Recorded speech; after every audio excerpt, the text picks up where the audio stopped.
ونستغفره ونؤمن به ونتوكل عليه ونعوذ بالله من شرور أنفسنا من سيئات أعمالنا من يهده الله فلا مضل له من يضلل فلا هادي له وأشهد أن لا إله إلا الله وحده لا شريك له وأشهد أن محمدا عبده ورسوله أما بعد فإن خير الحديث كتاب الله وخير الهدي هدي محمد صلى الله عليه وسلم وشر الأمور محدثاتها وكل محدثة بدعة وكل بدعة ضلالة وكل ضلالة في النار. أعوذ بالله السميع العليم من الشيطان الرجيم. بسم الله الرحمن الرحيم. إن الذين قالوا ربنا الله ثم استقاموا تتنزل عليهم الملائكة ألا تخافوا ولا تحزنوا وأبشروا بالجنة التي كنتم توعدون. نحن أولياؤكم في الحياة الدنيا وفي الآخرة ولكم فيها ما تشتهي أنفسكم ولكم فيها ما تدعون نزلا من غفور رحيم. اللهم صل على محمد وعلى آل محمد كما صليت على إبراهيم وعلى آل إبراهيم إنك حميد مجيد. اللهم بارك على محمد وعلى آل محمد كما باركت على إبراهيم وعلى آل إبراهيم إنك حميد مجيد.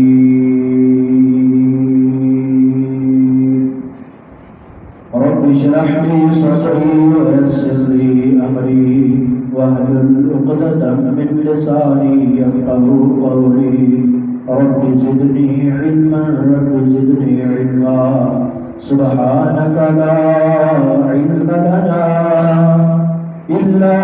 ما علمتنا إنك أنت العليم الحكيم. سامعین محترم، تمام قسم کی حمد و ثنا اکائی یکتائی تنہائی کے بیائی اللہ مالک اللہ ذوالجلال والاکرام، مالک ارض و سما، خالق کائنات، خالق حقیقی اللہ رب العالمین کی ذات اقدس اعلیٰ اور بالا کے لیے ہے. تمام قسم کے ہماری زبانوں سے جاری ہونے والے درود و سلام کی برسات ہمارے آقا و مولا، ہمارے پیر و مرشد، ہمارے رہبر و رہنما، ہمارے مقتدی و پیشوا، ہمارے امام، کائنات کے امام، جن و انس کے امام، ہمارے اور آپ کے آقا جناب محمد رسول اللہ صلی اللہ علیہ وآلہ آلہ وبارک وسلم کی ذات اقدس کے لیے ہے. درود و سلام کے بعد لاکھوں رحمتیں ہوں، دعائیں ہوں، التجائیں ہوں آپ کے صحابہ کے لیے، امت کے واعظین کے لیے، محدثین مفکرین کے لیے، ائمہ دین کے لیے کہ جن کے ذریعے سے دین اسلام ہم تک صحیح اور مکمل حالت کے اندر پہنچا ہے. یقیناً صحابہ کے بعد تابعین، تابعین کے بعد تابع تابعین، ائمہ دین اور اس کے بعد یہ دین اسلام کا سلسلہ ہم تک صحیح اور مکمل اور باحفاظت پہنچا ہے، اور اس دین کی سند ہم طالب علموں سے لے کر محدثین کی صف کے اندر جاتی ہے، اور محدثین سے گزرتی ہوئی صحابہ کرام جو استقامت کے پہاڑ تھے ان کی زندگیوں طرف جاتی ہے، اور صحابہ سے گزرتی ہوئی دین اسلام کی تاریخ اور ہماری سند جناب محمد رسول اللہ صلی اللہ علیہ وسلم طرف جاتی ہے، اور ہمارے آقا و مولا جناب محمد رسول اللہ صلی اللہ علیہ وسلم سے یہ سلسلہ الہ العالمین رب العالمین طرف جاتا ہے کہ یہ دین اسلام صحیح اور مکمل حالت کے اندر باضابطہ طور کے اوپر اللہ کی طرف سے ہمارے اوپر ایک بہت بڑی نعمت ہے۔ یقیناً اس دین اسلام کو ہم تک پہنچنے میں بہت زیادہ مشقتیں، راستے کے اندر بہت زیادہ رکاوٹیں حائل ہوئی تھی، اور رکاوٹوں کے بعد یہ دین ہم تک پہنچا ہے۔ لاکھوں کی تعداد میں نہیں، کروڑوں کی تعداد میں لوگوں نے اپنی جانوں کے نذرانے پیش کیے، اس کے بعد جا کے ہم تک یہ دین پہنچا ہے۔ اور جن لوگوں نے اپنی جانوں کے نذرانے پیش کیے اور استقامت کا پہاڑ بن کر باطل کی چلتی ہوئی آگ کے سامنے کھڑے رہے تھے، ان چند ہستیوں کا تذکرہ آپ کے سامنے کرنا چاہتا ہوں۔ سب سے پہلے اللہ رب العزت کے فرامین مبارکہ کو اس دنیا کے اندر اجاگر کرنے کے لیے اور اللہ کی سزاؤں کو فرعون کے معاملات کے اندر کسی بے خوف و خطر ہو کر بجانے والی ایک خاتون جس کا نام سیدہ آسیہ سلام اللہ علیہا وہ ہے، کہ جس کے اوپر فرعون زمانہ نے بہت بڑے ظلم ڈھائے۔ اس کا جرم یہی تھا کہ اس نے کہا قالوا ربنا اللہ، کہ میرا رب اللہ ہے، اور دنیا کے اندر فرعون نے اس کو بڑی تکلیفیں پہنچائی، بڑا دکھ اور بہت درد دیا، حتیٰ کہ دیوار کے ساتھ کھڑا کر کے سیدہ آسیہ کے جسم کے اندر آپ کے ہاتھوں کے اندر میخوں کو اور کیلوں کو گاڑا گیا۔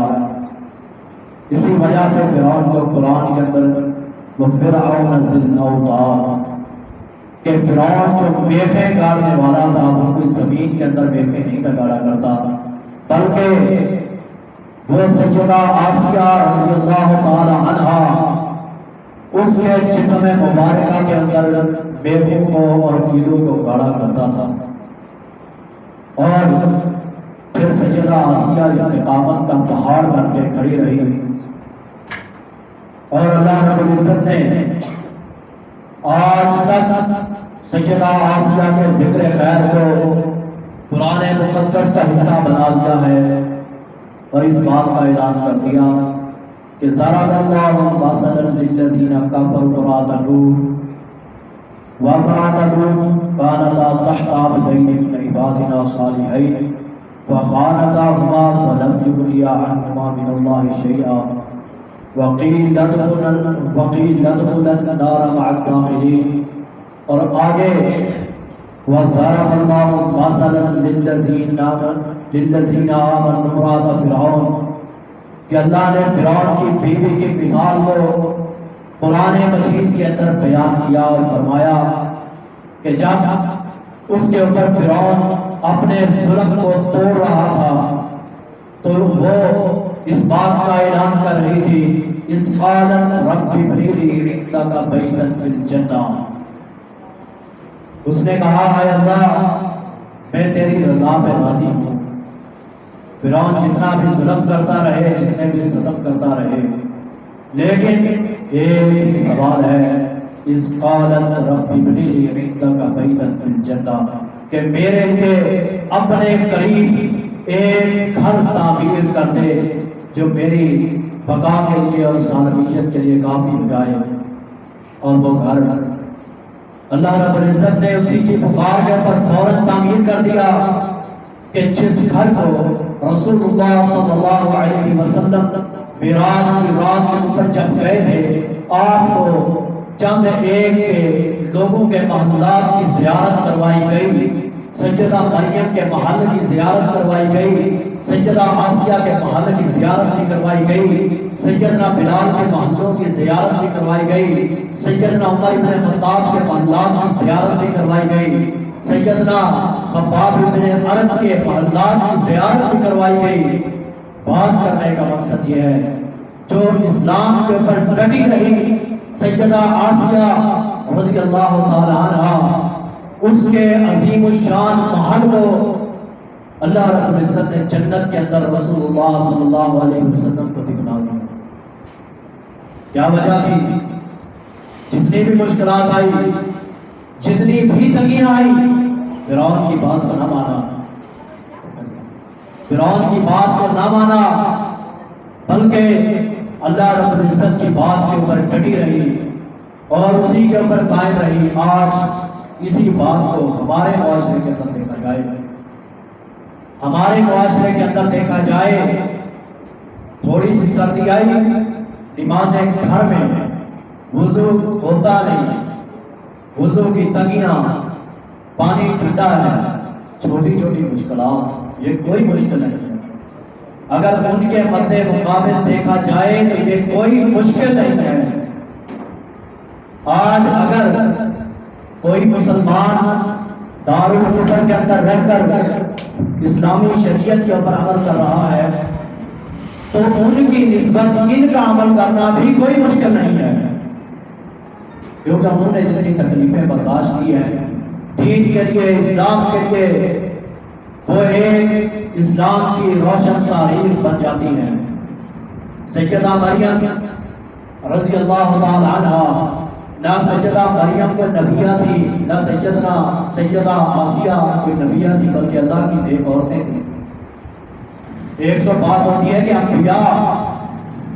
ان کا مقام و مرتبہ تو علیحدہ ہوتا ہے، الگ ہوتا ہے، یہ صرف اور صرف اللہ کی نیک عورتیں تھیں، نیک خواتین تھی، اسلام کی۔ سیدہ مریم کو جتنے بھی تانے دیے گئے کہ تجھے اس گرجا گھر کے اندر چھوڑ دیا گیا ہے،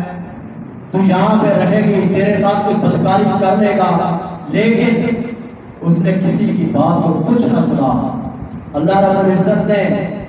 سیدہ مریم کو بیٹا دے دیا۔ ظاہر ہے لوگوں نے تہمتوں کے پہاڑ توڑے تھے، اور قرآن کے اندر بھی اللہ نے اس کا نقشہ کھینچ دیا ہے کہ لوگ سیدہ مریم کے اوپر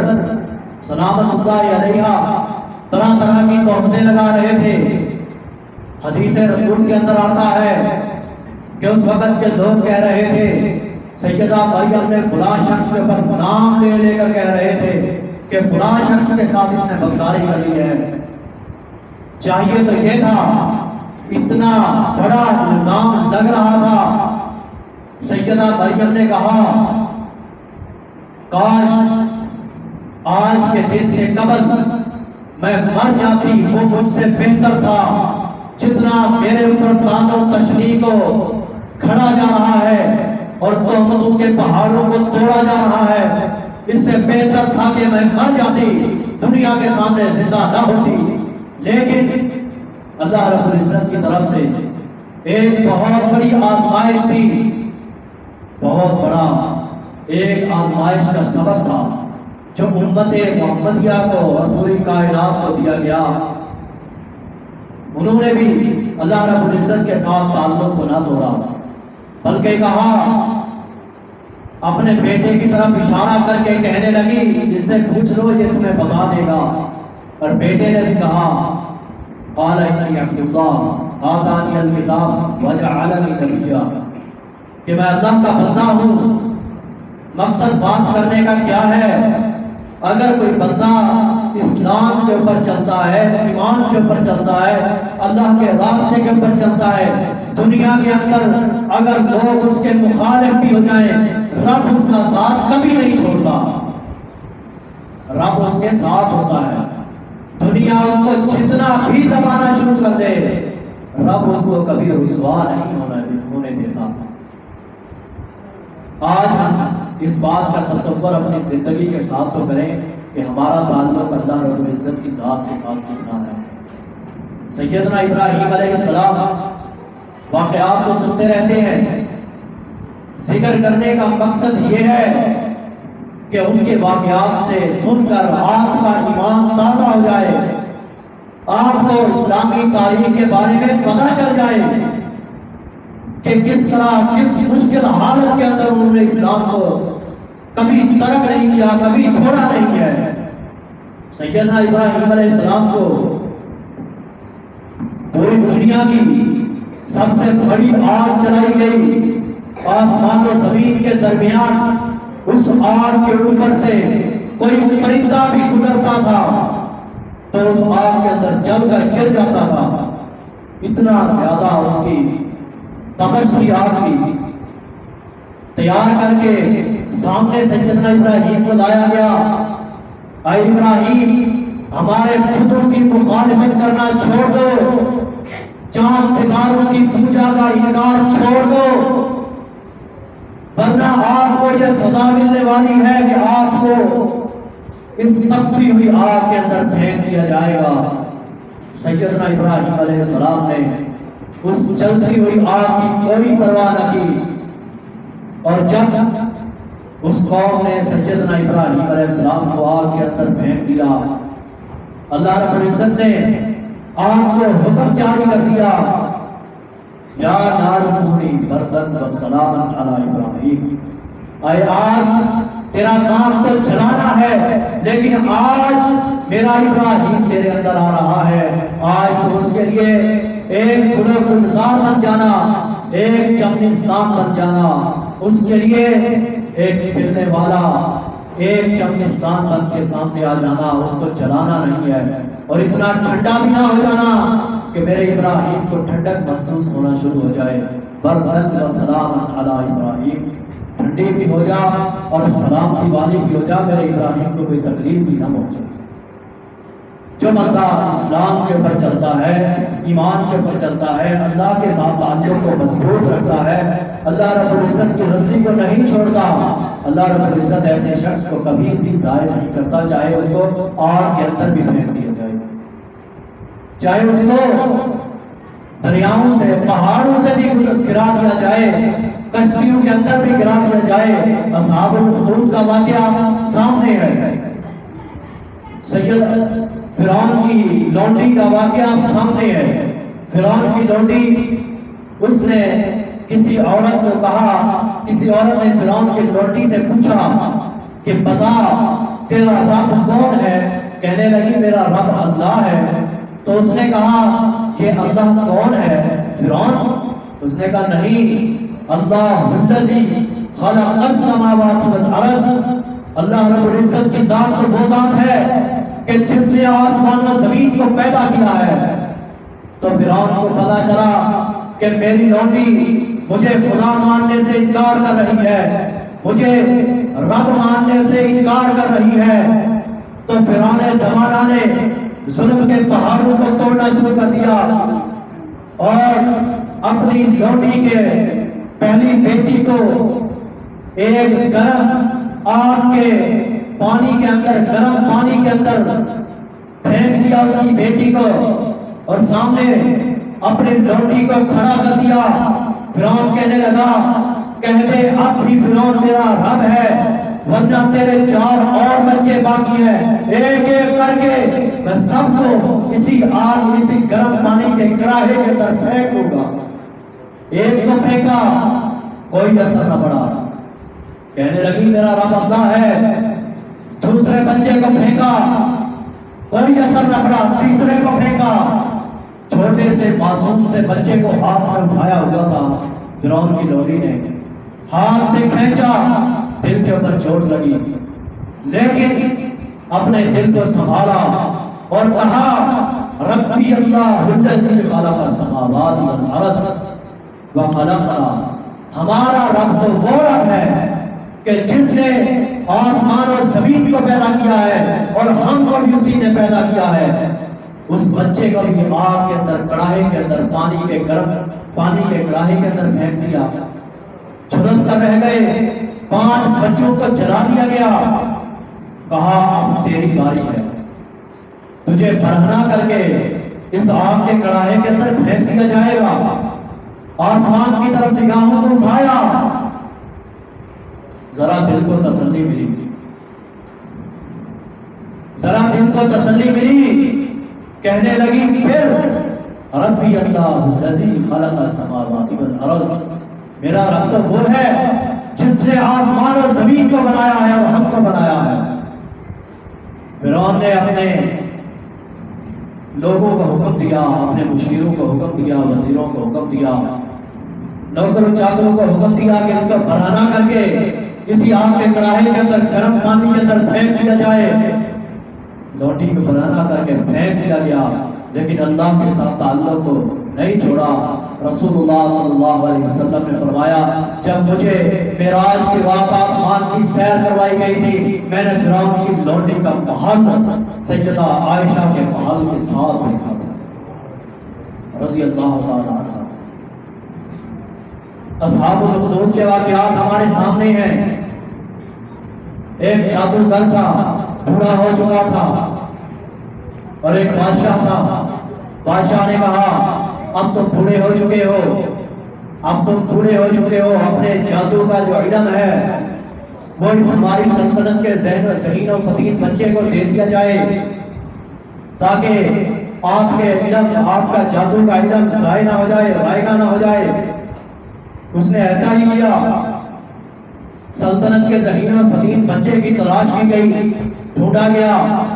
ڈھونڈنے کے اوپر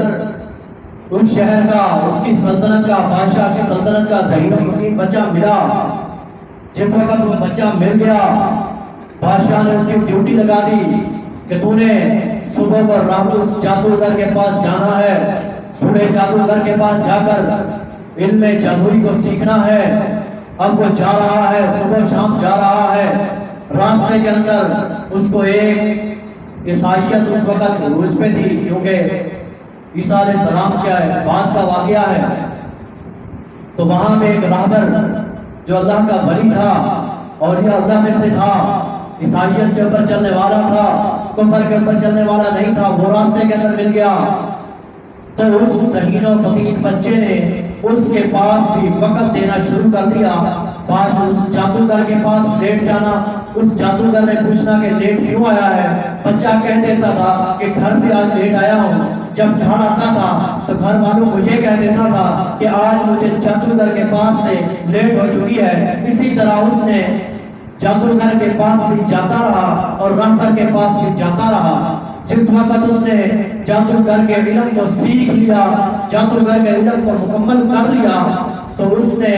جادوگری کو، ساری جادوگری کو ٹھکرا دیا اور اس کا رد کر دیا۔ اس سلطنت کے بادشاہ نے بلایا، ایک مرتبہ بادشاہ سفر کے اوپر جا رہا تھا کہ راستے کے اندر ایک بہت بڑی بلا راستے میں حائل ہو چکی تھی، شیطان آ چکا تھا راستے کے اندر۔ اس نے کہا اس بوڑھے جادوگر کو بلایا جائے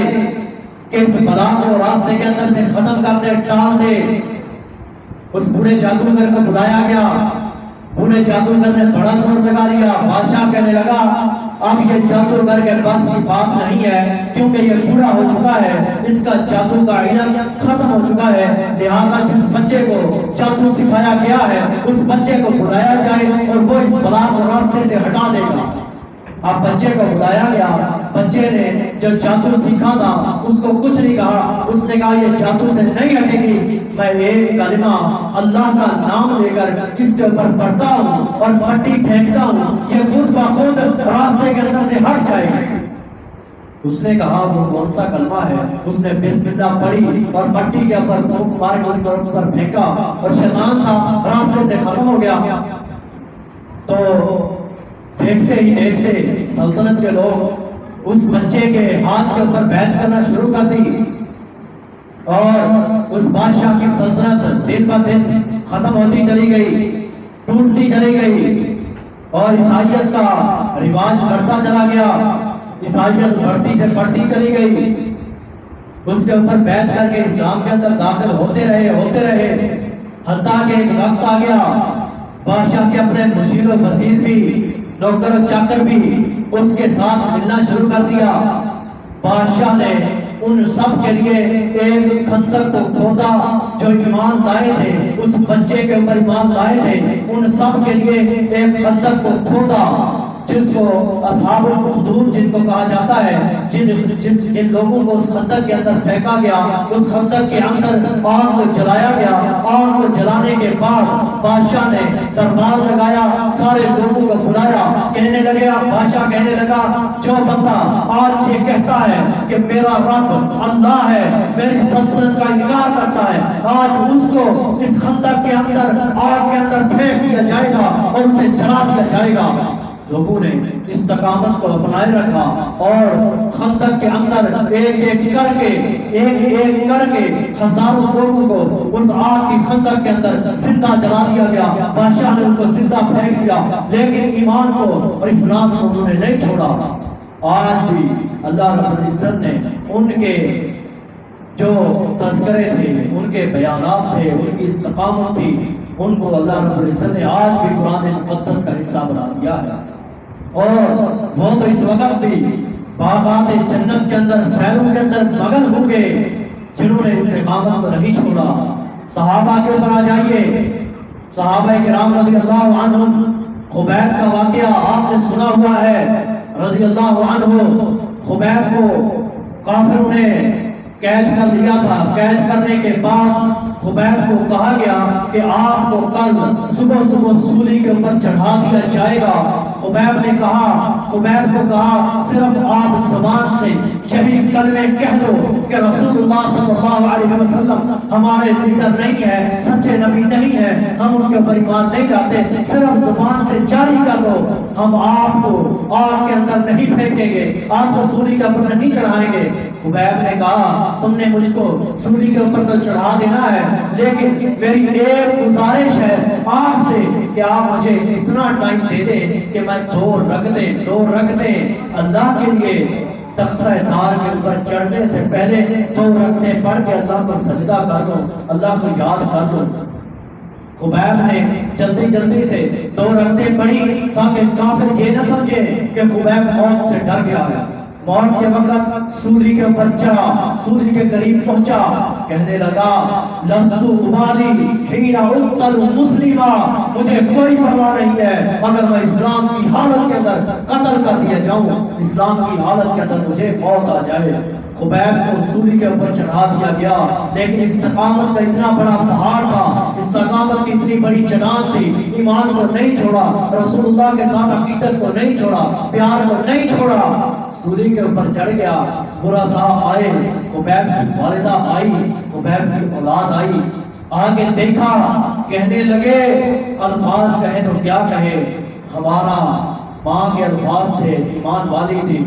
ماں کے الفاظ سے کہنے لگی میرا بیٹا ہے، دنیا کے اندر بھی ممبر و محراب کی زینت بنے رہا اور آج بھی کافروں کے اوپر کھڑا ہے، سولی کے تختہ تار کے اوپر کھڑا ہے، لیکن کبھی جھکا نہیں ہے، کبھی گرا نہیں ہے۔ اور آج خبیب رضی اللہ عنہ کے تذکرے آج بھی زندہ ہے۔ سیدہ زنیرہ جن کی آنکھوں کو نکال دیا گیا، اور ابو جہل نے سیدہ سمیہ جن کی آنکھوں کو نکالا گیا، سیدہ زنیرہ جن کو دو اونٹوں کو ایک اونٹ کو ایک سائیڈ میں باندھا گیا، ایک اونٹ کو ایک سائیڈ میں باندھا گیا، سیدہ زنیرہ کی ایک ٹانگ کے ساتھ ایک اونٹ کی رسی کو باندھا گیا، دوسری ٹانگ کے ساتھ دوسری رسی کو باندھا گیا۔ سیدہ زنیرہ کو ابو جہل کہنے لگا کہ بتا دو محمد صلی اللہ علیہ وسلم سچے نبی نہیں ہے، ورنہ اونٹوں کو آگے چلا دیا جائے گا اور آپ کو چیر دیا جائے گا، آپ کو درختوں کی طرح کاٹ دیا جائے گا۔ سیدہ زنیرہ نے کہا آمنت باللہ و ملائکتہ و کتبہ و رسلہ، میں اللہ کی ذات کے اوپر اور اس کے رسولوں کے اوپر اور اس کے فرشتوں کے اوپر اور اس کی کتابوں کے اوپر ایمان لے کے آتی ہوں۔ اونٹوں سے چیر دیا گیا، لیکن ایمان کی اور استقامت کی ایسی جلان تھی۔ اللہ نے کہا ان الذین استقاموا ان الذین قالوا ربنا اللہ ثم استقاموا تتنزل علیہم الملائکہ الا تخافوا ولا تحزنوا، جن لوگوں نے یہ نعرہ بلند کیا کہ ہمارا رب اللہ ہے، ہمارا الہ اللہ ہے، پھر اس کے اوپر غم و غصہ نہیں کیا، پھر اس کے اوپر ڈٹے رہے، قائم رہے، اور اللہ رب العزت نے کہا ان لوگوں کو گھبرانا نہیں چاہیے، اللہ تخافوا، یہ لوگ نہ خوف آئیں نہ ڈریں، ولا خوف علیہم ولا هم يحزنون، نہ ان کے اوپر غم ہوگا نہ خوف ہوگا۔ اللہ رب العزت نے کہا نزلا من غفور الرحیم، جو اللہ کی استقامت کے لیے ڈٹے رہے، اللہ رب العزت نے خود ان لوگوں کے لیے اپنے پاس جنت کے اندر مہمان نوازی کو تیار کر دیا ہے۔ اللہ رب العزت حق سچ کے اوپر سمجھنے کی اور اس کے اوپر عمل کرنے کی اور اس کے اوپر استقامت کی ہم سب کو توفیق عنایت فرمائے۔ وآخر دعوانا الحمدللہ رب العالمین۔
الحمد لله نحمده ونستعينه ونستغفره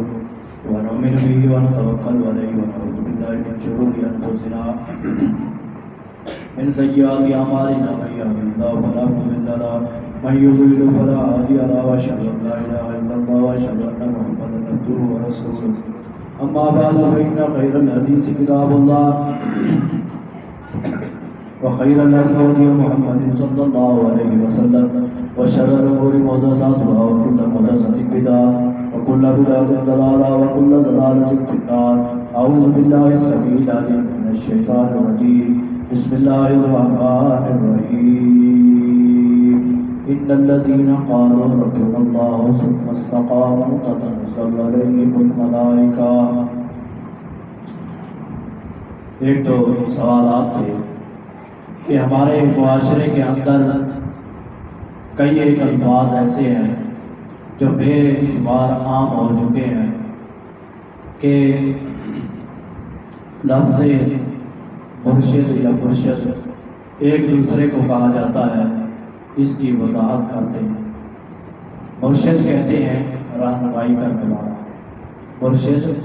رہنمائی کرنے والا، اور مرشد کہتے ہیں جس کی رہنمائی کی جائے۔ یقیناً ہماری رہنمائی کرنے والے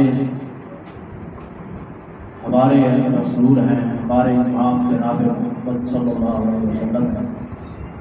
ہمارے مرشد وہی ہیں اور مرشد بھی وہی ہیں۔ البتہ لفظ مرشد اگر شین کی زیر کے ساتھ ہم کہیں گے تو یہ ہم اپنے علماء کے لیے یا اسی طرح ہمیں دین کی باتیں سمجھانے والے یا دین کے اوپر جو لوگ ہماری رہنمائی کرتے ہیں ان کے لیے ہم یہ لفظ کہہ سکتے ہیں، لفظ مرشد کہہ سکتے ہیں، مرشد نہیں کہہ سکتے۔ مرشد تو کہتے ہیں ہدایت یافتہ، مرشد یہ صرف اور صرف نبی مکرم صلی اللہ علیہ وسلم کے لیے ہے، اور ہم کسی کو یہ نہیں کہہ سکتے، کیونکہ حقیقی ہدایت کے اوپر رسول اللہ صلی اللہ علیہ وسلم کی ذات تھی جو معصوم عن الخطا تھی، جو معصوم تھی، گناہوں سے پاک تھی، وہ ذات تھی۔ اس کے علاوہ ہم اپنے علماء کو یا اسی طرح وعظاء کو یا ہمیں دین کے اوپر چلانے والے، دین کی صرف اس کی رہنمائی کرنے والے اس شخص کو، اس عالم دین کو ہم مرشد کہہ سکتے ہیں، مرشد نہیں کہہ سکتے۔ ایک اور سوال تھا کہ بیوہ عورت کی عدت اور طلاق یافتہ عورت کی عدت، اس کے بارے میں کیا حکم ہے؟ یہ بھی ایک ساتھی ہے کو پوچھا تھا۔ بیوہ عورت کی جس کا خاوند فوت ہو جائے اس کی عدت 4 ماہ 10 دن ہے، اور طلاق یافتہ عورت کی عدت 3 حیض یعنی 3 ماہ ہے، 3 ماہ تک اگر وہ عورت حاملہ ہے یعنی جس کو طلاق دے دی گئی ہے تو پھر اس کی عدت وضع حمل ہے، اور عدت کے دوران نکاح نہیں کیا جا سکتا، عدت کے دوران نہ ہی نکاح کا پیغام دیا جا سکتا ہے، نہ کوئی اس کو نکاح کا پیغام بھیج سکتا ہے، اور نہ ہی وہ کسی کے پیغام کو قبول کر سکتی ہے۔ عدت کے بعد بیوہ کو یا طلاق یافتہ کو ان کو اختیار ہوتا ہے کہ یہ خود ہی اپنی مرضی سے